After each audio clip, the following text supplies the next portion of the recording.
Hey, everybody, this is Alan Fine, and I'm here with Shauna Matthey, who is the managing business partner destination for Glasgow Life, and Robert Young, contracting manager, Britain operations for CIE Tours. So, look, if you know Glasgow, or even if you want to learn more about Glasgow, I think this is the episode of Insider Travel Report to see.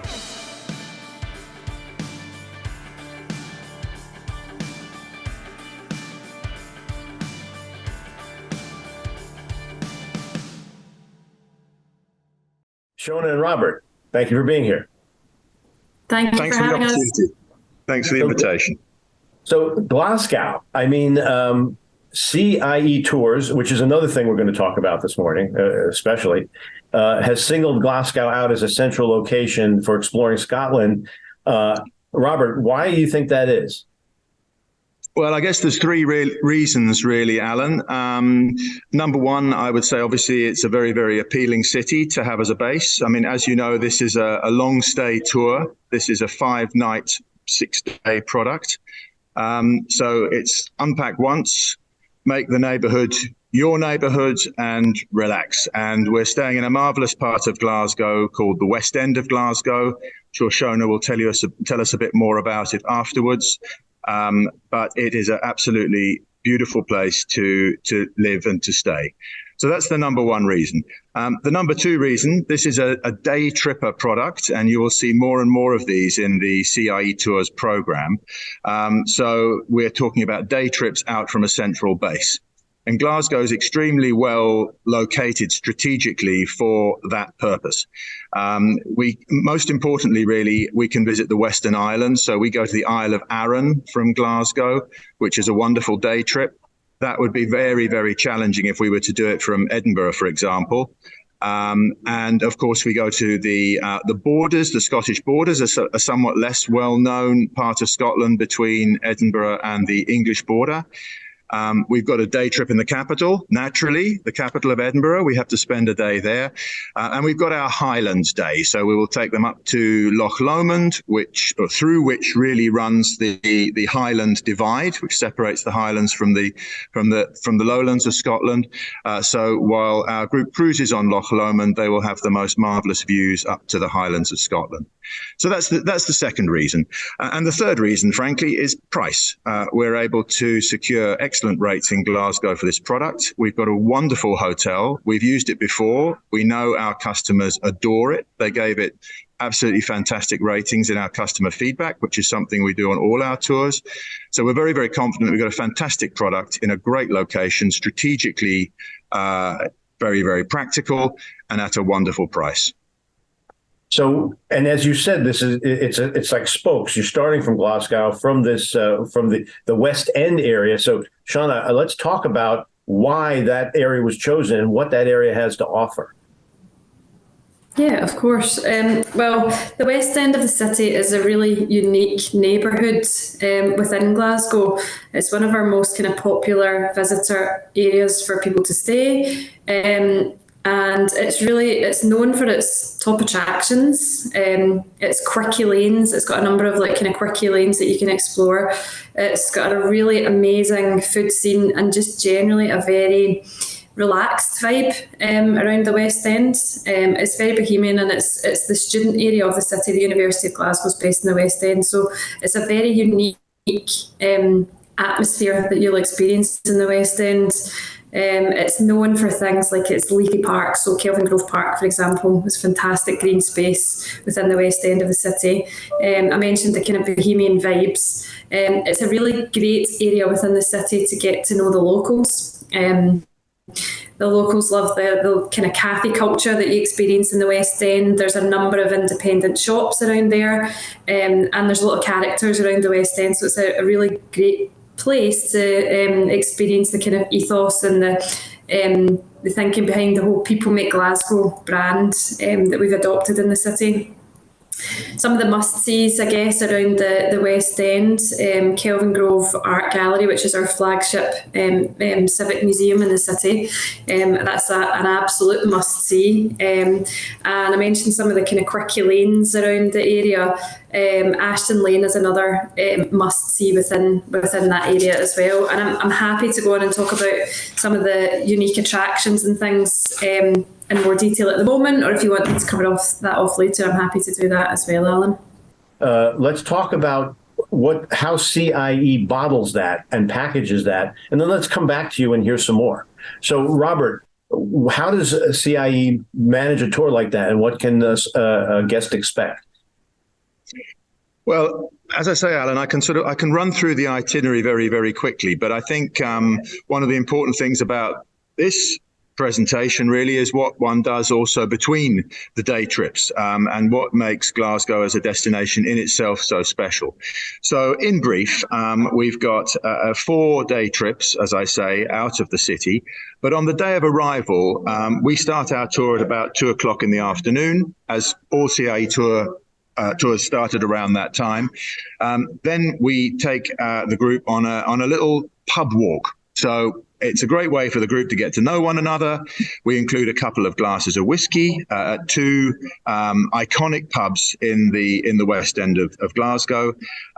It's a short walk, but it nonetheless will give people some orientation of the area, which is so important, and it will make them feel, I think, very comfortable in the area. It's a very easy area to like. It's an area where you follow your nose, really, and you will find nice things on your doorstep. So after that, we've got, as I say, 4 full days of sightseeing.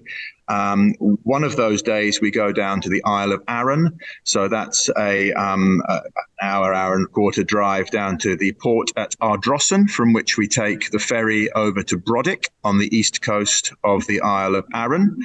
Then we've got a short drive around Arran, and Arran is a beautiful little island.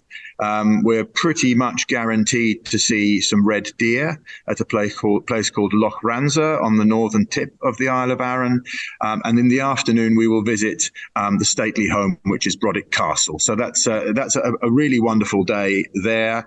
They've got time to spend in Brodick afterwards. Arran is a rather foodie place, so there's a few places where they can pick up some unique souvenirs from the island, and then they'll be back on the ferry over to Ardrossan and back in Glasgow for, I'm guessing, 5:30, something like that, dependent on traffic. So that's the first day. Then they've got a day in the Borders. They will be going down to Sir Walter Scott's house, Abbotsford. We know our customers like that attraction. We feature it on one of our other tours as well. We've got a spot of lunch there. Then we'll go to Galashiels, where we will see the Great Scottish Tapestry, which is a bit like the Bayeux Tapestry, but essentially a sort of brand new version made by 1,000 amateur stitchers from all over Scotland. So it's an absolutely delightful attraction. This day, we will probably be back in Glasgow quite easily by 5 o'clock. So again, we've got the full evening in Glasgow there. Then we've got the day in Edinburgh. As I say, what tour to Scotland would be complete without a trip to Edinburgh Castle, without a trip to, we go to the Johnny Walker Distillery, or the Johnny Walker Experience, I should say. I beg your pardon, the Johnny Walker Experience, which will obviously gives a fascinating insight into the Johnny Walker brand, but also into whiskey generally, whiskey production in Scotland generally. Again, this day we should be back in Glasgow in quite good time. The 4th day, we go up. This is easy going, and it begins not too early and it ends not too late. I just want to. That's right. Yeah, that's right. That's right. I mean, each evening in Glasgow, it really is an evening. We've got a couple of meals. So we've got one meal at the hotel, one night at dinner, bed and breakfast, and we've got one night at a restaurant called Mar Santa, which is a very well-known and very good quality Scottish restaurant. They serve Scottish specialities there. So the group will get to eat out at a fine Scottish restaurant in the heart of Glasgow. So those are the 2 nights where we've got something organised for them. The other 5 nights, they're free to enjoy on their own. And as I say, and as Shona was saying before, the West End is a lovely, lovely area in which to do that. It's you have everything on your doorstep.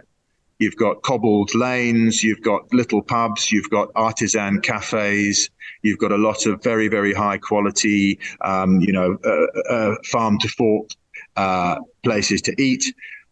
So it's an area where one feels instantly at home, and I'm sure that people will feel that they've really seen something of authentic Glasgow when they stay there. And Shona, so now that you've heard what Robert said about the CIE tour, what can you add about what guests can do on their own? Yeah, I mean, I think Robert's given a really good indication there of the amount of free time that clients would have when they're in the city. And as Robert's already outlined, the West End would probably be the absolute best place to stay to experience what Glasgow has to offer and the nightlife side of things. So I guess I can start with just a bit of an overview of some of our kind of award-winning dining establishments in the West End that people might wish to explore when they have some free time in the evenings. The West End is actually home to 2 Michelin-starred restaurants, which we're really proud of. Cab Bruch and Unalom are 2 restaurants that are situated in the West End and both have Michelin stars, so we're really excited about that. There are a number of other restaurants as well that have come recommended by the Michelin Guide, restaurants such as the Gannet, Ox and Finch, Kapow, Brett and Stravagan, just to name a few. It really is a thriving food and drink scene in that part of the city, so that your clients will not be short of choices. Robert's also mentioned the cobbled lanes. I guess the kind of most and best well known of these West End lanes is Ashton Lane. Here you'll find popular restaurants, bars, a boutique cinema underneath a canopy of fairy lights, which looks absolutely stunning in the evenings. And thrifters will love the independent retailers, vintage tea rooms and antiques and the likes of Downside Lane, De Courcy's Arcade in Cresswell Lane and Ruthven Mews Arcade as well. Very easy to walk around all of these different cobbled streets and lanes within the West End as well. You can't get lost. It's very easy for people to navigate on foot, and all within a stone's throw of the Grosvenor Hotel, where the guests will be staying as well. Some other things I guess that might be useful to highlight for evenings. West End bars, we have lots of free live music taking place in Glasgow on every night of the week. It's a UNESCO City of Music, and there's always a live gig happening somewhere across the city, but the West End is particularly well known for its Scottish bars. So some of the city's best known bars up there are the Ben Nevis. It's got a kind of Highland bothy feel to it, with open fire and live music every Wednesday, Thursday and Sunday in the evenings. You can also expect a friendly welcome and live music at another one of our bars in the West End called the Snaffle Bits, and Scottish bands set up in the bar every Friday and Saturday night in the Islay Inn as well. There's what we call the Tuchter's Triangle in the West End, 3 different Scottish bars within a stone's throw of each other that you can do very easily, just right across the road from each other. It's another one of those triangles you get lost in. Exactly. Kind of like the Bermuda Triangle, but more fun. So yeah, there's a number of Scottish bars, and the West End is definitely the best place to experience that hospitality, and you'll never leave any of these bars without having met a number of Glasgow locals that will want to tell you many stories about the city.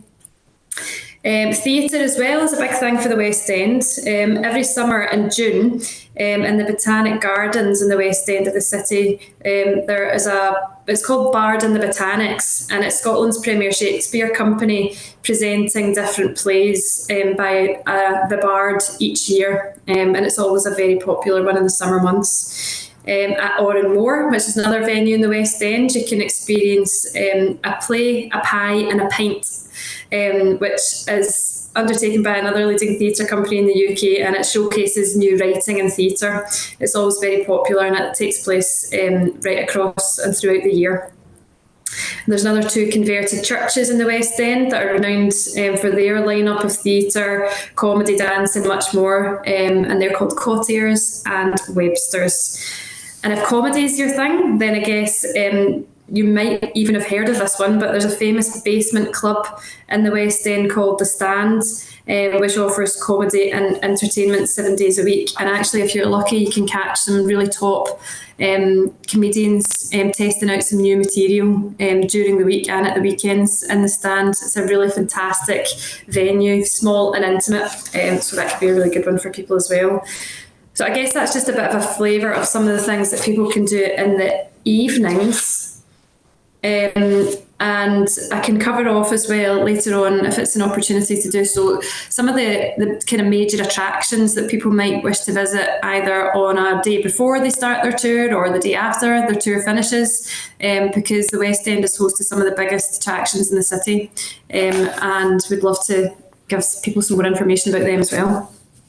Well, look, you will never fit it all into this interview, but I do want to ask you, brag a little bit about Glasgow and what accolades have you received lately?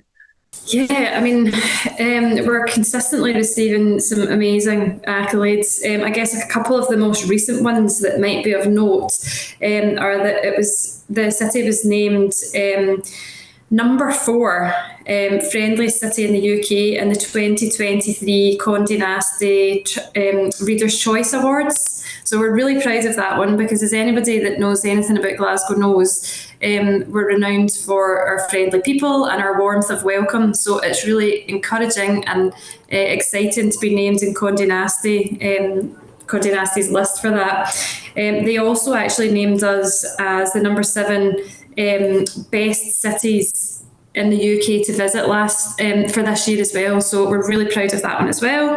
And one of our flagship museums, the Borough Collection, which is actually not based in the West End, but the south side of the city, recently underwent a multi-million-pound refurbishment and reopened. And they have just in July this year won the Art Fund UK Museum of the Year, which is a really prestigious prize, and is kind of testament to the work that's gone into the refurbishment of that wonderful museum. I could go on. The World's Best Cities Report for 2024, which outlines the 100 global cities shaping tomorrow. Glasgow came in at number 61 in that as well just recently, so we're very proud of that one as well. Some of our venues as well, consistently winning kind of top accolades. The Barrowland Ballroom has been named best entertainment venue in the UK in Time Out magazine back in April this year. Glasgow University, which is obviously in the West End of the city, as I mentioned earlier, ranked amongst the most beautiful universities in Europe by the Knowledge Academy back in April this year. And I can talk a bit more about Glasgow University later. And the West End, obviously this is where most of our guests will be staying and spending a lot of time, was named as one of the top 50 coolest places in the UK to live by NatureCan back in March this year as well. So that's just I can just imagine the university students going, "Oh, we're most beautiful, and I got this paper and I got to write." Yeah, not enough time for studying, too much to see and do.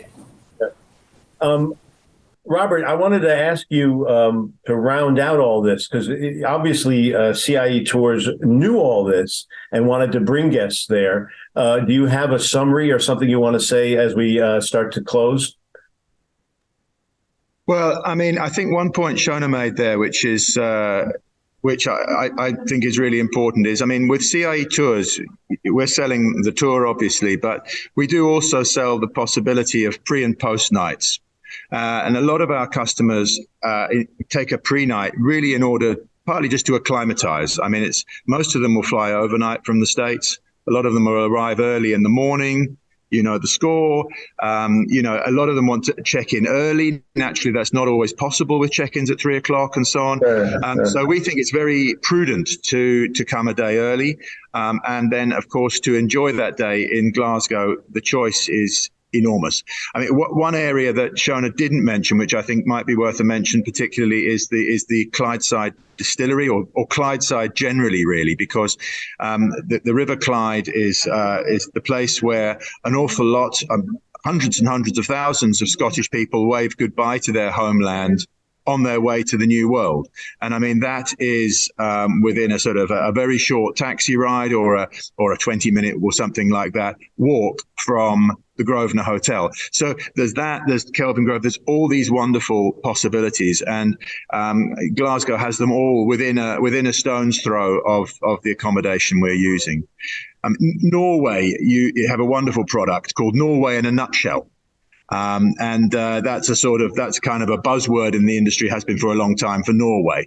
And I really think this product is Scotland in a nutshell, basically. You get to see, I don't know, we should ask Shona really, but about 80% perhaps of what one might consider worth seeing in Scotland in terms of scenery, in terms of culture. We see Stirling Castle, we see a distillery, all of this stuff. You get to see in one package. And then, of course, CIE Tours has another 8 or 10 tours, some in combination with Ireland, some just Scotland, some in combination with the rest of Britain, which people can go on and, broaden their knowledge and understanding of these wonderful islands. Now, Robert, what makes CIE Tours different than other tours? Well, obviously there's lots of differences. We're better in all kinds of ways. But one thing that I think particularly sets us apart from our sort of traditional competitors, if I can put it that way, is that we do not sell optionals on our tours. So everything that I've talked about just now, that I've mentioned as being a part of the tour, is included in the tour fee. So we will not be selling to our customers on the coach. We won't be needing their credit cards. Our tour directors, who are all local, incidentally, so these are all local people, will be guiding these tours, are there solely for the comfort, safety, and enjoyment of our customers. And they will be telling stories, and they will be singing songs, and they will be telling people about the history and about how modern Glaswegians and other Scots live. So I believe this to be a really very significant difference about the experience on a CIE Tours product compared with another one in lots and lots of ways. That's great. And now let's start to give our travel advisors the tools they need to learn more. Shona, for just Glasgow, are there URLs that travel advisors should be familiar with? Yeah, our destination site is peoplemakeglasgow.com, and it is host to a wealth of information about the must-sees across the city, some of the other things I've talked about today in terms of our music scene, our theatre scene. There's some really fantastic content on there around the West End specifically, which is where people will be based, and really it's just a one-stop shop for anybody coming to the city that wants visiting. That's great. And then, Robert, for CIE Tours, how can travel advisors become more familiar than they already are or find out for the first time? Well, naturally, the easiest thing is to point travel advisors to our website, where you will get a good outline of the tour, or our brochure, which is distributed far and wide, of course. URL for the website is it's www.cietours.com. So very simple. Destination Scotland, it'll be in the drop-down. It's the first one on the drop-down, actually, and that's partly because it's new, and it's partly because it's very, very competitively priced. So it's an ideal toe in the water, as I said earlier, for people who want to see Scotland quickly. They want to see the highlights, but I hope very much that it will pique people's interest and that people will want to return and do the Isles and Glens or the Clans and Castles or one of these other wonderful tours in our brochure. So, and then for travel advisors that want to get past the public site and get in deeper and become a team with CIE Tours, where do they go? Well, they would go to the same website, Alan. Top right of there's a green button which says log in. If they don't have an account, then they can create one there. But that's their easiest way into the site as a B2B travel professional. Well, I got to thank you both for giving us this little bird's eye view of Glasgow and of CIE Tours' treatment of it. I hope that the travel advisors take advantage of the URLs we gave them and learn more about it. But thank you for being with us. Thanks again for the opportunity, Alan. Really appreciate it. And this is Alan Fine for Insider Travel Report.